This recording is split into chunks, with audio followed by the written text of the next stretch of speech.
A la Villarroel de Barcelona s'hi acaba d'estrenar Dones de Ràdio. Àngels Gunyalons, Sara Espígol i Sara Diego interpreten tres dones a qui els detecten un càncer de mama.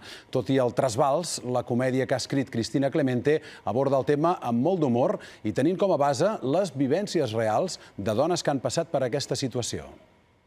Les gilipolles també tenen càncer i continuen sent gilipolles. Una història de ficció basada en fets reals. La frase pot semblar tòpica, però en el cas de Dones de Ràdio és ben certa.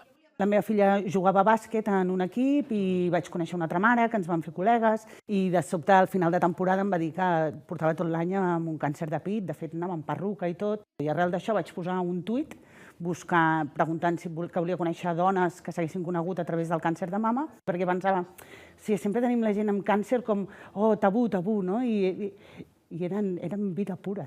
I és així com van néixer els tres personatges d'aquesta obra, dones de ficció, però molt reals. El meu personatge és l'Àgata, tinc una filla de 3 anys i em diagnostiquen que tinc un càncer de mama. La meva és la Rosa Cardona, dirigeix un programa de ràdio, també el presenta, és una dona que tot li va bé i de cop li detecten un bony al pit. Jo interpreto a la Carol Martín i no li pot dir a la seva mare que té càncer perquè la seva mare n'acaba de passar un. Vivències dramàtiques, doncs, però sempre salpebrades amb sentit de l'humor. Hola, mira, que a la meva mare li han trobat un càncer de pit i el seu metge m'ha dit que jo també m'he de fer la prova aquesta de les tetes. El somriure de l'espectador, això sí, a vegades es glaça, com ara quan, rient, es parla del cost econòmic que suposa patir un càncer.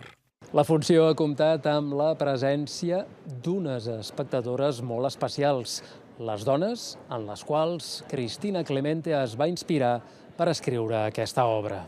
M'ha semblat una passada. Moltes anècdotes són nostres, que són anècdotes que ens han passat i que de tot hem tret ferro i ens hem rigut. Ignasi Gaia, TV3, Barcelona.